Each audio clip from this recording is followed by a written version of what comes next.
अब हम लोग देखेंगे perpendicular distance of a line from a point. मतलब किसी लाइन का किसी पॉइंट से परपेंडिकुलर डिस्टेंस कितना होता है, ये अभी हम लोग फाइंड करेंगे। तो सबसे पहले हम टॉपिक लिख लेते हैं। तो टॉपिक है perpendicular perpendicular distance. Perpendicular distance तो किसका distance? Of a line from a point. किसी लाइन का किसी पॉइंट से, या हम ऐसे कह सकते हैं कि पॉइंट का जो डिस्टेंस है वो लाइन से परपेंडिकुलर डिस्टेंस कितना है, ये हम कैलकुलेट करना चाहते हैं। दो तरीके से आपको बताएंगे। देयर आर टू मेथड्स, क्योंकि स्टार्टिंग से भी आप देख रहे होंगे हम दो तरीके से करके चल रहे हैं। The first is vector method और सेकेंड इज कार्टेशियन मेथड, या और वेक्टर फॉर्म और कार्टेशियन फॉर्म। तो हम ऐसा करते हैं कि सबसे पहले आपको हम कार्टेशियन फॉर्म के अकॉर्डिंग लेके चलते हैं, उसके बाद में आपको वेक्टर फॉर्म के कॉरस्पॉन्डिंग लेके चलेंगे। तो सपोज करो कि ये आपके पास कोई स्ट्रेट लाइन है ना, और ये आपके पास कोई पॉइंट है पी, और हमें क्या करना है, इस पॉइंट का इस लाइन से, ठीक है, इस पॉइंट का इस लाइन से हमें परपेंडिकुलर डिस्टेंस निकालना है। ठीक है, तो हमें यही पता भी करना है कि perpendicular distance of a line from a point, किसी पॉइंट का किसी लाइन से, है ना, पॉइंट का ये डिस्टेंस इस लाइन से कितना होगा। ठीक है, ये हमें पता करना है पी क्यू का। अभी हम जो मेथड करेंगे, अभी आपको मैंने जस्ट कहा कार्टेशियन फॉर्म से। तो हम ऐसा करते हैं, मान लेते हैं कि लाइन एल का जो इक्वेशन है, हमने मान लिया कि लाइन एल का इक्वेशन है X minus X one by L is equal to Y minus Y one by M is equal to Z minus Z one by N. चलो हम लोग ऐसा मान लेते हैं कि इस लाइन एल का इक्वेशन इस फॉर्मेट में है, कार्टेशियन फॉर्मेट में है। ठीक, और ये पॉइंट पी का हम कोऑर्डिनेट मान लेते हैं X comma Y one, sorry 3D में बोल रहे हैं ना, X one comma Y one comma Z. तो पॉइंट पी का हमने कोऑर्डिनेट मान लिया है कि X one Y one comma Z one, और इस लाइन का जो इक्वेशन है X minus X one by L is equal to Y minus Y one by M is equal to Z minus Z one by N. और हमें इस point का इस लाइन से परपेंडिकुलर डिस्टेंस निकालना है। चलिए देखते हैं कैसे करते हैं। तो सबसे पहले हम क्या करेंगे कि इस लाइन एल पर हम एक पैरामेट्रिक पॉइंट लेंगे, है ना। पैरामेट्रिक पॉइंट लेने से क्या फायदा होगा कि हमें नंबर ऑफ वेरिएबल्स या नंबर ऑफ पैरामीटर्स एक ही रहेंगे, तो उससे ये क्वेश्चन बनाना क्या हो जाएगा, या फॉर्मूला डिराइव करना बड़ा आसान हो जाएगा। तो हम एक ऐसा लैम्डा लेते हैं, या हम ऐसा कह सकते हैं कि एक ऐसा हम पैरामीटर मानते हैं कि वो पैरामीटर जो हो उसके कॉरस्पॉन्डिंग हमारा किसका कोऑर्डिनेट है, क्यू का कोऑर्डिनेट है। तो हम ऐसा करते हैं कि पॉइंट क्यू का जो कोऑर्डिनेट है हम बड़ा आसानी से लिख सकते हैं। क्या लिख सकते हैं? पैरामेट्रिक पॉइंट के हेल्प से, क्योंकि इस लाइन का इक्वेशन ये है, और हम ऐसा लैम्डा मानते हैं या हम ऐसा पैरामीटर मानते हैं जिसके कॉरस्पॉन्डिंग हमारा क्या आ जाए, पॉइंट क्यू का कोऑर्डिनेट आ जाए। तो हम क्या लिख सकते हैं, आपको पहले से पता है, x one plus lambda times L, x coordinate, Q का एक्स कोऑर्डिनेट हम ऐसे लिख सकते हैं लैम्डा के टर्म में। फिर ऐसे हम लिख सकते हैं Y one plus lambda times M, और ऐसे हम लिख सकते हैं Z one plus lambda times N. तो ये हमारा हो गया यहाँ पे पैरामेट्रिक पॉइंट। हम क्यू का कोऑर्डिनेट हम ऐसा ले सकते हैं जहां पे लैम्डा एक ऐसा स्पेशल लैम्डा होगा कि उस लैम्डा के कॉरस्पॉन्डिंग हमारा ये जो लाइन है, इस लाइन पे हमारा पॉइंट किसको रिप्रेजेंट कर रहा होगा, पॉइंट क्यू को रिप्रेजेंट कर रहा होगा। हमने ऐसा लैम्डा चूज किया, या हमने ऐसा पैरामीटर हमने लिया है।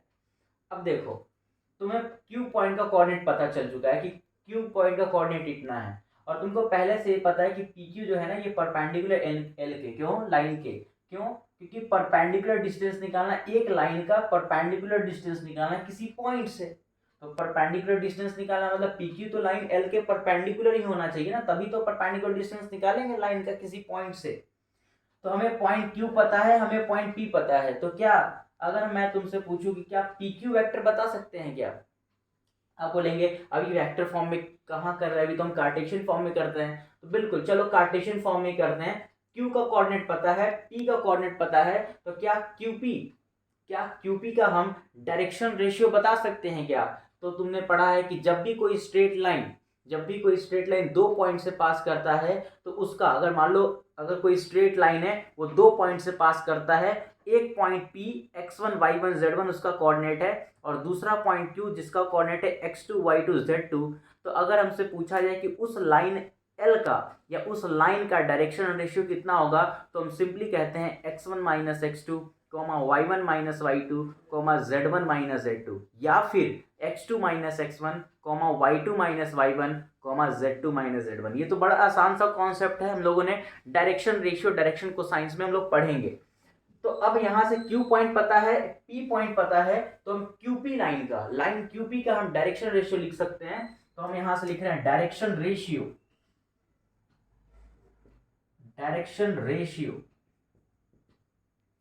डायरेक्शन रेशियो कितना हो जाएगा, PQ का है ना, ऑफ PQ बोलो QP बोलो है ना, सब चीज सेम है, लाइन है ना, तो PQ का हम लिख देते, क्या हो जाएगा डायरेक्शन रेशियो इसका। तो हम सिंपली कह सकते हैं कि इसका डायरेक्शन रेशियो हो जाएगा कितना, x1। ठीक है, अब देखो एक चीज और देखो, सबसे पहला प्रॉब्लम है ना यहाँ पे कि ये जो स्ट्रेट लाइन है ना, ये स्ट्रेट लाइन हमने लिख दिया x minus x1 by L, y minus y1 by M equal to z minus z1 by M, और हमने यही पॉइंट भी ले लिया है। तो थोड़ा सा हम पॉइंट को अपने पॉइंट को हम चेंज करना चाहेंगे ना, हम अपने पॉइंट को थोड़ा चेंज करना चाहते हैं। मान लेते हैं कि इसको हम लिख देते हैं अल्फा, इसको हम लिख देते हैं बीटा, क्योंकि हम ऑलरेडी x1 y1 z1 है ना, हम इस लाइन में हम यूज कर लें, क्योंकि हमने पहले ही कहा है कि ये स्ट्रेट लाइन वो x1 y1 z1 से पास कर रहा है, जिसका डायरेक्शन रेशियो है LMN। ठीक है, तो हम पहली लाइन का इक्वेशन माने तो हम पॉइंट कोई दूसरा ले लेते हैं, अल्फा बीटा गामा, कोई प्रॉब्लम नहीं है, कोई इशू, बड़ा इशू नहीं है यहाँ पे। तो हम यहाँ से PQ लाइन का डायरेक्शन रेशियो हम लिख सकते हैं, क्योंकि Q का तो पता ही है, तो x1 plus lambda times L minus alpha है ना, तो हमारा इसका हो जाएगा x1 plus lambda times L minus alpha. ऐसे ही y1 plus lambda times m minus beta, और ऐसे ही हमारा हो जाएगा z1 plus lambda times n minus gamma. ये हमारा हो गया डायरेक्शन रेशियो, समझ में आ रहा है। तो ये हमारा हो गया यहाँ पे डायरेक्शन रेशियो किसका, PQ का, क्योंकि PV पॉइंट पता था, Q पॉइंट भी पता है, तो डायरेक्शन रेशियो निकल जाएगा। अब हम ये कह देंगे कि सिंस, हम अब ये कह देंगे कि चूंकि ये जो PQ लाइन है ये तो परपेंडिकुलर है L के, इसका मतलब हम लोगों ने बताया था आपको एंगल बिटवीन टू लाइंस में, आपको मैंने पढ़ाया कि जब भी दो लाइन एक दूसरे के परपेंडिकुलर होता है तो हमने फॉर्मूला पढ़ाया था L1 L2 plus M1 M2 plus N1 N2 is equal to 0। Check करो, तो यहां से इंप्लाइज दैट L1 का वैल्यू मान लेते हैं, L1 हमारा काम ये कर जाएगा है ना, और L2 का काम मान लो ये इस लाइन L का डायरेक्शन रेशियो, इस लाइन L का डायरेक्शन रेशियो पहले से पता है LMN, और हमें इस PQ लाइन का डायरेक्शन रेशियो पता है ये अगर मान लो इसको LMN कहते हैं तो ये हो गया आपका L2, अगर इसको आप L1 M1 N1 कहते हैं तो ये हो गया L2 M2 N2। तो यहां से बस हमारे पास फॉर्मूला क्या हो जाएगा, L times x1 plus lambda times L minus alpha plus M1 M2 M2 हमारा है y1 plus lambda times M minus beta plus N1 कितना है N, N2 का काम कौन कर रहा है यहाँ पे, Z1 plus lambda times N minus gamma equal to 0। समझ में आ रहा है। अब देखो यहाँ पे L तुमको पता है, x1 पता है, अल्फा पता है, यहाँ पे बताओ कि क्या है, यहाँ पे किसका वैल्यू निकलेगा, तो यहाँ पे लैम्डा का वैल्यू निकल जाएगा। तो यहाँ से हम लिख रहे हैं सिंपली कि वी गेट लैम्डा, यहाँ से हमें लैम्डा निकल जाएगा। अगर चलो लैम्डा अगर तुमसे पूछ भी लिया जाए कि लैम्डा कितना होगा, तो चलो हम निकाल भी देते हैं कि लैम्डा कितना आ रहा होगा, थोड़ा सा बस उसको सॉल्व करना होगा। तो यहाँ से लैम्डा का वैल्यू बड़ा सिंपल आ जाएगा, हम डायरेक्ट लिख रहे हैं, ये LX1 आएगा, ये My1 आएगा, ये NZ1 आएगा, तो ये हमारे पास आ जाएगा LX1 My1 और ये हमारे पास आएगा NZ1। ठीक है, और एक और आ रहा होगा माइनस L अल्फा है ना, माइनस वाला L अल्फा, तो ये हमारे पास आ जाएगा प्लस L अल्फा, तो ये तो सब आ जाएगा इधर माइनस में, और ये आ जाएगा तुम्हारे पास L अल्फा। ठीक है, ये तुम्हारे पास आ जाएगा प्लस M बीटा, और ये तुम्हारे पास आ जाएगा N गामा, और यहाँ देखेंगे तो LL स्क्वायर, यहाँ से MM स्क्वायर, और ये सब बाई में चला जाएगा, ये हो जाएगा L square plus M square plus N square, ये तुम्हारा क्या आ जाएगा, लैम्डा का वैल्यू आ जाएगा। ठीक है,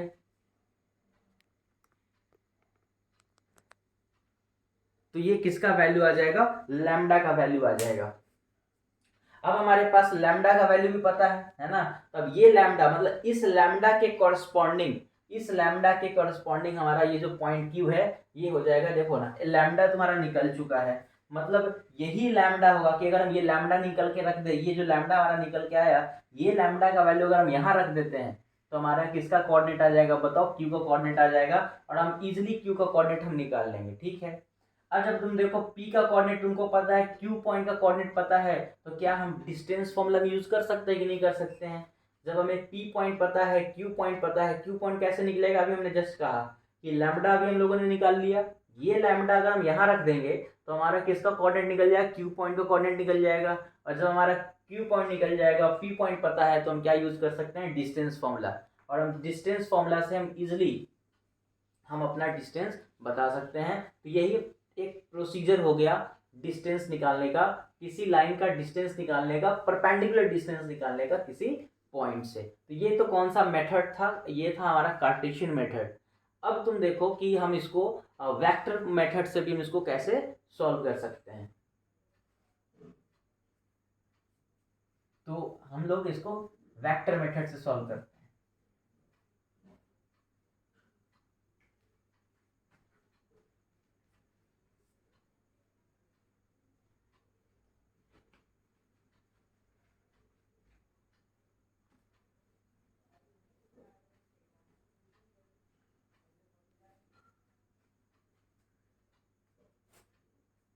वेक्टर मेथड थोड़ा देखिएगा,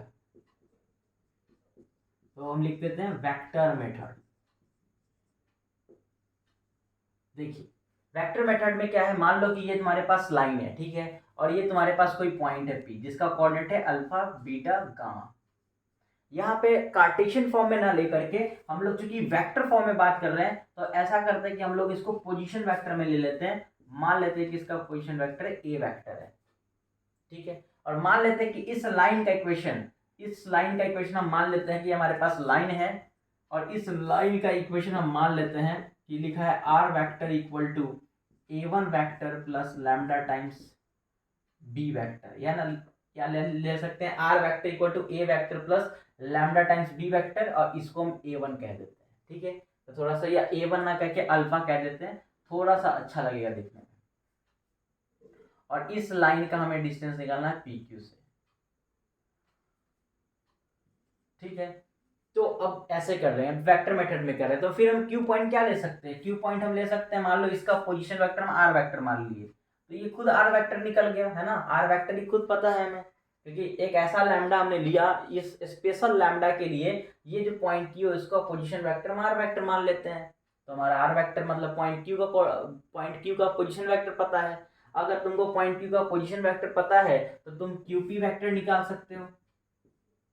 क्यूपी वेक्टर क्या हो जाएगा, ओपी वेक्टर माइनस क्या, ओक्यू वेक्टर, है ना। तो ओपी वेक्टर कितना है, ओपी वेक्टर तुम्हारा देखोगे तो अल्फा वेक्टर है ना। या तुमको क्यूपी ना लिख करके तुम पीक्यू भी लिख सकते हो, पीक्यू वेक्टर कहेंगे तो ये कितना हो जाएगा, OQ vector minus OP vector.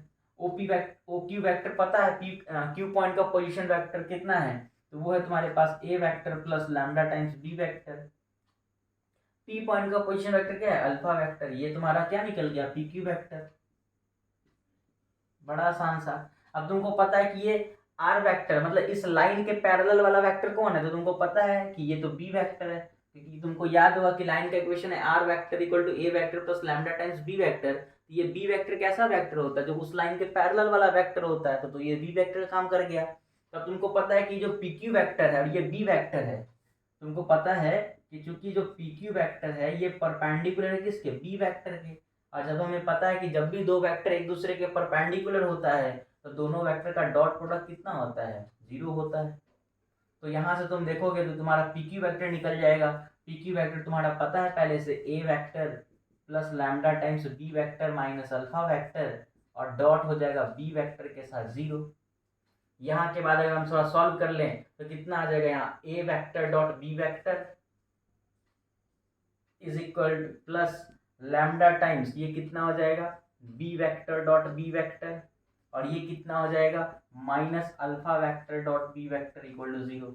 यहाँ से तुम्हारा लैम्डा निकल जाएगा, लैम्डा कितना आ जाएगा, ये माइनस अल्फा डॉट बी उसको उधर भेजो तो वो आ जाएगा alpha vector dot B vector, और ये हो जाएगा minus A vector dot B vector by B vector dot B vector, कितना आ जाएगा मॉडुलस ऑफ बी वेक्टर का स्क्वायर, तो ये तुम्हारा लैम्डा का काम कर जाएगा।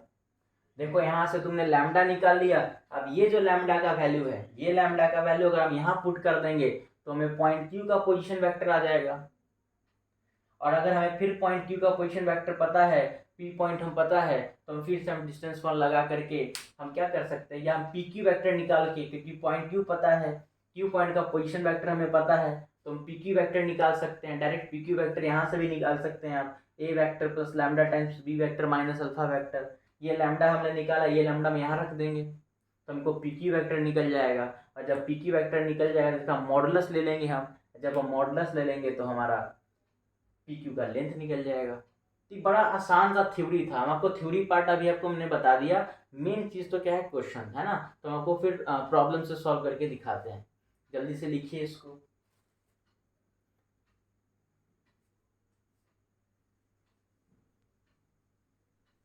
एक छोटा सा क्वेश्चन,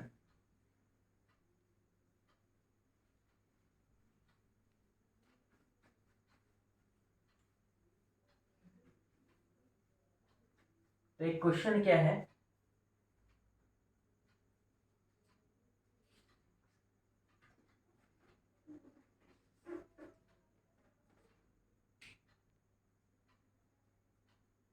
तो क्वेश्चन बड़ा आसान सा है, लिखा गया है कि फाइंड द फुट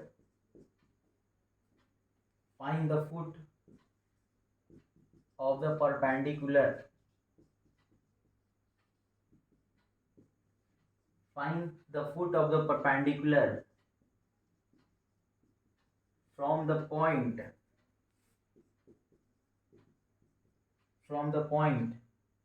0, 2, 3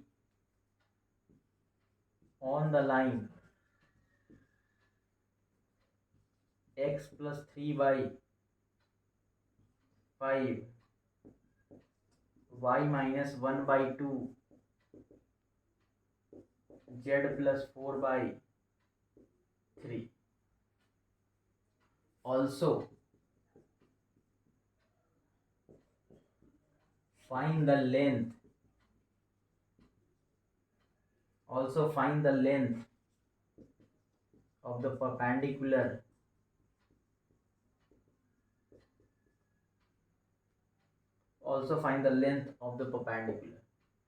तो ये बड़ा आसान सा क्वेश्चन दिया गया है, क्या कह रहा है, find the foot of the perpendicular. जो भी थ्योरी पढ़ा है, थ्योरी नहीं भी समझ में आया तो इसके हिसाब से समझ सकते हैं, ऐसे थ्योरी समझ में आना चाहिए, हम बहुत अच्छे से एक्सप्लेन भी कर दिए हैं।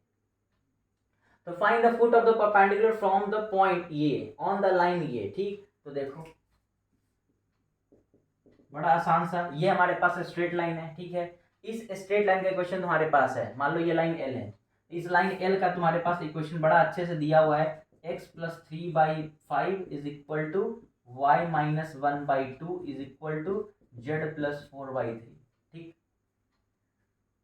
एक पॉइंट दिया है P जिसका कोऑर्डिनेट कितना दिया है 0, 2, 3, और ये हमें पता करना है कि इसका लेंथ कितना होगा, और हमें ये भी पता करना है कि इसका फुट ऑफ द परपेंडिकुलर कितना होगा, है ना, इस Q पॉइंट का भी कोऑर्डिनेट पता करना होगा। तो अभी हमको जस्ट पता है कि हम यहाँ पे एक पैरामेट्रिक पॉइंट लेंगे थ्योरी वाइज, तो बस पैरामेट्रिक पॉइंट लीजिए, Q का कितना पैरामेट्रिक पॉइंट हो जाएगा बताओ, ये हो जाएगा तुम्हारे पास -3 + 5 लैम्डा, है ना, 5 इंटू लैम्डा 5 लैम्डा, और +3 उधर जाएगा तो -3, तो -3 + 5 लैम्डा, ऐसे ही 2 लैम्डा -1 गया तो +1 तो 1 + 2 लैम्डा, और ये हो जाएगा -4 + 3 लैम्डा, बस पैरामेट्रिक पॉइंट Q हो गया।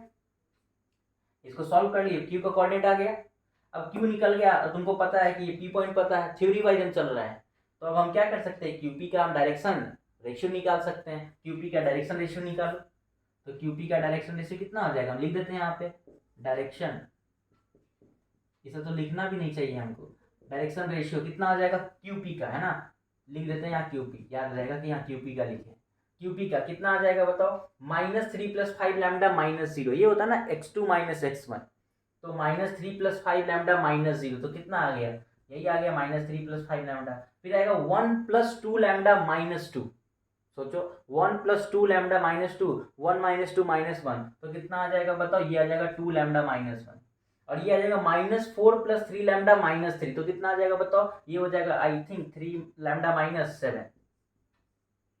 ठीक है, तो तुम क्यूपी का डायरेक्शन रेशियो निकाल लिए। अच्छा, तुमको क्यूपी का डायरेक्शन रेशियो पता है और तुम्हें पता है कि पीक्यू लाइन, ये पीक्यू लाइन एल के परपेंडिकुलर है, थ्योरी वाइज चल रहे हैं, तो पीक्यू लाइन एल के परपेंडिकुलर है, तो फिर formula L1 L2 + M1 M2 + N1 N2 = 0।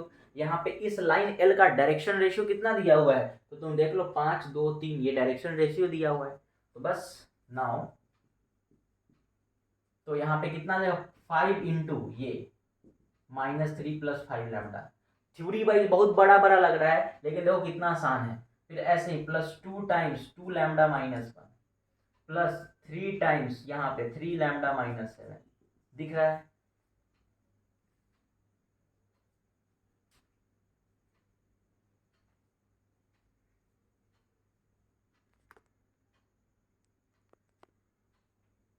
अब देखो,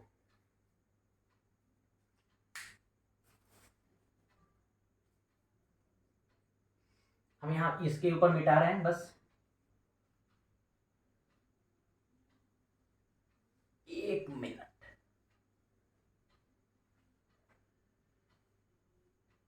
तो अब इसको बस सॉल्व कर लेते हैं ना, विच इंप्लाइज है, देखो 5 × -3 कितना? -15। यहाँ देखो ये -15, ये देखो -2 है ना, तो -15 -2 -17, और ये देखो -21, तो -15 -21 कितना हो जाएगा?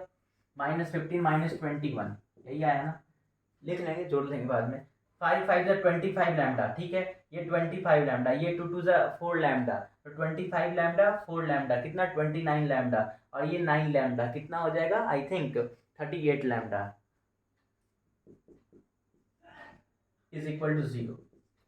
तो विच इम्प्लाइज इट, यहाँ से 38 लैम्डा, और ये 5 1 7 है ना, 2 1 3 कितना हो जाएगा?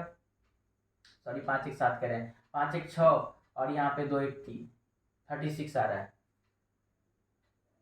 ठीक है, 5 5 = 25 लैम्डा, 4 लैम्डा 29 लैम्डा, ठीक है 29 लैम्डा, और ये 3 3 = 9, 38।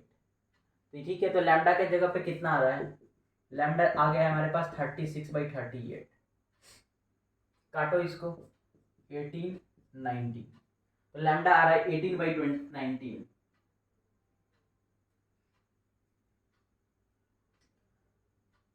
इसमें कुछ छूट गया है क्या? 5 टाइम्स -3 + 5 लैम्डा,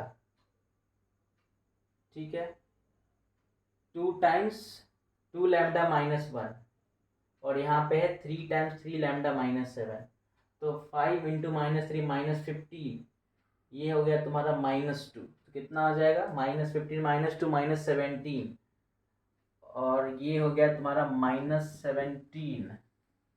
ओके, -15, और यहाँ पे -2 -17 -21, ओहो, तो -17 -21, तो कितना आ जाएगा? 7, और ये 1 7 1 8, ठीक है, और 2 1 3, -38 लैम्डा। तो यहाँ से लैम्डा कितना आ गया? और ये भी तुम्हारा 38, ये तुम्हारा -38, ये तुम्हारा -38, ठीक है, माइनस से माइनस खत्म, 38 से 38 खत्म, तो लैम्डा का वैल्यू कितना आ जाएगा? 1 आ जाएगा।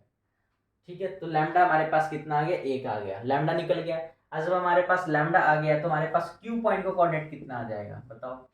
लैम्डा जब 1 आ गया, तो क्यू पॉइंट का कोऑर्डिनेट यहाँ से -3 + 5 लैम्डा, लैम्डा 1 है, तो -3 + 5, तो कितना आ जाएगा? 2, और यहाँ पे 2 1 3 2 1 3, और ये हो गया तुम्हारे पास कितना? -1। ये हमारे पास क्यू पॉइंट का कोऑर्डिनेट आ गया, तो तुम्हारा फुट ऑफ परपेंडिकुलर का आंसर हो गया ये। ठीक है, और तुमको पी क्यू निकालना है, तो डिस्टेंस पी पॉइंट पता है, क्यू पॉइंट पता है, P Q is equal to √root under कितना हो जाएगा? 2 - 0 कॉल कर दो 4, 3 - 2 कॉल स्क्वायर 1, 3 - 2 1, 1 का स्क्वायर 1, -1 - 3 -4 -+16, 16 4 20, और 1 21। तो ये हमारा क्या हो गया? पी और क्यू के बीच का डिस्टेंस हो गया। तो आई थिंक इतना आपको बात समझ में आ गया होगा। ठीक है, आसान था, है ना। तो अगर आपको समझ में आ गया होगा, कोई प्रॉब्लम है नहीं इसमें, वीडियो समझ में आ रहा ही रहा होगा, है ना। आ रहा है तो सब्सक्राइब कर दो थोड़ा, है ना।